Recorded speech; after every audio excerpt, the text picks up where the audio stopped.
Imagine this. You're crouching in a muddy trench. The air is thick with the smell of cordite and rotting vegetation. Artillery shells scream overhead, close enough to rattle your teeth. Your hands shake as you grip your rifle.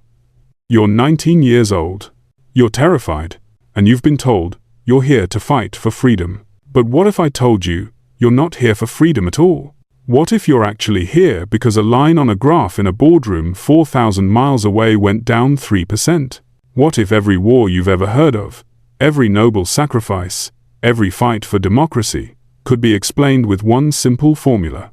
In 1935, Major General Smedley Butler, one of the most decorated Marines in American history, a two-time Medal of Honor recipient, wrote these words: "War is a racket. It always has been." He wasn't being cynical. He was stating a fact. And today, we're going to prove it. From opium to bananas, from oil to computer chips, we're going to follow the money and expose the economic machinery behind every major conflict of the modern era. 6 case studies. 200 years. 1 pattern. By the end of this video, you'll never see war the same way again. Quick note before we dive in. This is historical and geopolitical analysis, not investment advice. The patterns I'm showing are for educational purposes. Always do your own research before making any financial decisions. Now, let's start in 1800. Britain had a problem. A massive trade deficit with China. The British loved Chinese tea. They loved Chinese silk. But China didn't want British wool or machinery. China wanted one thing: silver. And Britain was running out of silver. The numbers? Britain was hemorrhaging approximately £3 million per year to China. In today's money, that's roughly $400 million per year, flowing out. Not sustainable. So, the British East India Company came up with a solution. Get China addicted to opium. They grew the poppies in British India, shipped them to China, and within decades, they'd reversed the trade deficit entirely. The problem? By 1838, there were an estimated 12 million opium addicts in China. The Chinese government wasn't happy. They tried to stop it, so Britain went to war. Twice. The First Opium War. The Second Opium War. Combined casualties: over 50,000. All to protect the most profitable drug trade in human history. Here's what they don't teach you in school. The British Empire, the most powerful nation on earth at the time, fought 2 wars to maintain their position as the world's largest drug dealer. Does that sound like a war for civilization to you? Does that sound like spreading progress to the Far East? Or does it sound like what it actually was? A corporation protecting its bottom line with military force. And here's the pattern that repeats today. Replace opium with rare earth minerals. Replace China with Africa. Different century, same playbook. Opium, not freedom. Opium. Let's follow the money to Central America. In 1954, Guatemala had just elected a president named Jacobo Arbenz. He wasn't a radical. He was a moderate reformer. His crime? He wanted to give unused land back to farmers. Bad idea, because that unused land belonged to the United Fruit Company. And United Fruit had friends in very high places. Enter the Dulles brothers. John Foster Dulles, Secretary of State of the United States. Allen Dulles, Director of the Central Intelligence Agency. Both former lawyers for, you guessed it, United Fruit. You cannot make this stuff up. The Secretary of State and the CIA Director were literally on the payroll of a fruit company. So they did what any reasonable government would do. They called it Operation PB Success. They trained rebels. They ran a propaganda campaign. They overthrew Guatemala's democratically elected president. For bananas. Bananas. A coup for bananas. The cost? A civil war that lasted 36 years. 200,000 people dead. All so United Fruit could keep their profit margins. And here's why this matters. This became the template. The CIA would use this playbook again and again. Iran, Chile, Indonesia. Whenever a country tried to nationalize resources that American companies wanted, the pattern repeated. Follow the money. It never lies. Let's zoom to the Persian Gulf. August 2nd, 1990. Saddam Hussein invades Kuwait.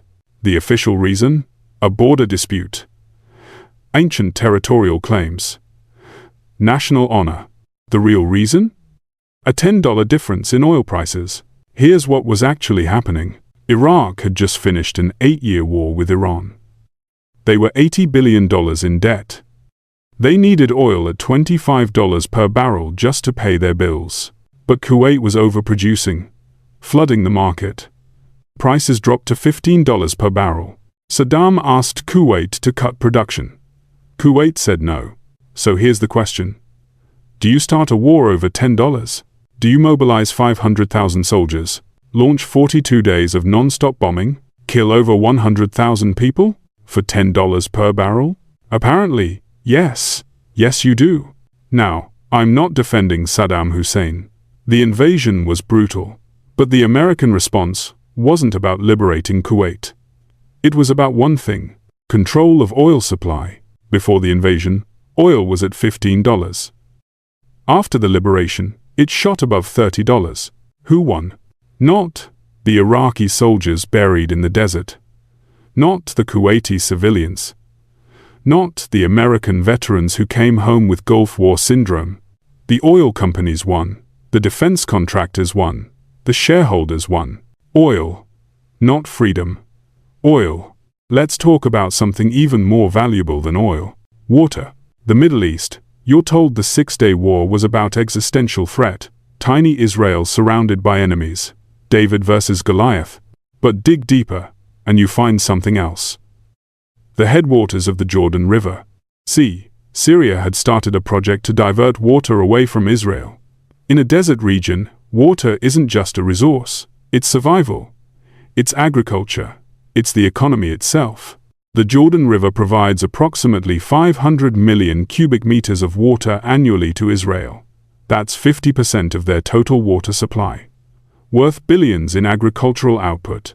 Control the water, control the economy. So when Syria started diverting those headwaters, Israel didn't see it as a construction project. They saw it as an act of war. Was the Six-Day War only about water? No. Religion, territory, politics, they all played roles. But strip away the ideology, and what do you find underneath? Economics. So let's follow the money here too. Water rights in the Jordan River Basin? Worth an estimated $2 to $3 billion annually in agricultural output. The cost of Israel building desalination plants to replace that water? Over $10 billion. The cost of the Six-Day War? A few $100 million in military expenses. The math was simple. War was cheaper than the alternative. Follow the money. Even in the desert, it flows like water. Water, not religion, water. And today, the same pattern plays out. Egypt and Ethiopia are on the brink of conflict over the Nile. India and Pakistan clash over the Indus. The resource changes. The pattern doesn't. Let's fast forward. And let's talk about the system itself. In 1961, President Dwight D. Eisenhower gave his farewell address. He wasn't a peacenik. He wasn't a radical. He was a 5-star general who had led D-Day. He could have talked about anything. His legacy, his accomplishments, the future of America. He chose to warn the nation about defense contractors. We must guard against the acquisition of unwarranted influence by the military-industrial complex. He called it the military-industrial complex, a system where war itself becomes a product, where peace is bad for business, where the people making the weapons are the same people lobbying for the wars. Let's look at the numbers. The United States currently spends over $850 billion per year on defense. That's more than the next 10 countries combined. Lockheed Martin revenue last year? $67 billion. Raytheon? $64 billion. Boeing Defense? $26 billion. Let that sink in. These companies don't want peace. Their stock price depends on conflict. Every new enemy, every new threat, every new war, that's not tragedy to them. That's quarterly earnings. So, is it any wonder we spent 20 years in Afghanistan? Is it any wonder there's always a new threat, a new enemy, a new reason to keep the weapons flowing? Is it any wonder that peace never quite seems to arrive? Remember Major General Smedley Butler from the beginning? War is a racket. This is what he meant. War as a business model, conflict as a profit center, death as a line item on a balance sheet. And here's how it works. Generals retire from the Pentagon. They join the boards of defense companies. Defense company executives become Pentagon officials. Around and around it goes. The technical term is regulatory capture. The simpler term is, the foxes are guarding the henhouse. Let's zoom to the present day. Let's talk about where this pattern is heading next. Taiwan. Specifically, one company, TSMC, the Taiwan Semiconductor Manufacturing Company. Here's a number that should terrify you. 92%. That's the percentage of the world's most advanced computer chips that come from Taiwan, not the US, not China, one small island. These chips are in everything. Your phone, your car, medical equipment, fighter jets, missile guidance systems, everything. Now here's the geopolitical reality. China considers Taiwan part of its territory, and they've been increasingly aggressive about reunification. What happens if China takes Taiwan? They control the global chip supply. The estimated economic disruption? Somewhere between $1 and $2 trillion. Global recession. Your iPhone suddenly costs $3,000. Hospitals can't get equipment. Cars stop being produced. The entire global economy held hostage. 200 years ago, Britain went to war over opium. Today, superpowers position for war over silicon. Different resource. Same formula. Opium, bananas, oil, water, weapons, chips. 6 resources, 6 conflicts, 1 pattern. Chips. Not ideology. Chips. So what have we learned? 6 case studies spanning 200 years. Different continents, different ideologies, different flags and anthems, and national myths. But underneath all of it? One pattern. Wars are fought for resources, for trade routes, for economic control. The patriotism, the moral crusades, the good guys versus bad guys. That's marketing. That's how they get young people to climb into trenches. Here's why this matters to you. The next time you hear about a conflict brewing, Ukraine, South China Sea, wherever, don't ask who's the good guy. Ask, who's making money? Follow the money. It never lies. I know this is heavy. I know it's cynical.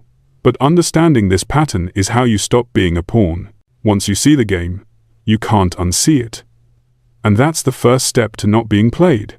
If you want to understand how these economic games play out in your daily life, how the same forces shaping wars are shaping inflation, housing, your job, check out my video on the American Economic Cheat Code, link in the description. If this video made you think, if it challenged what you thought you knew, hit that like button.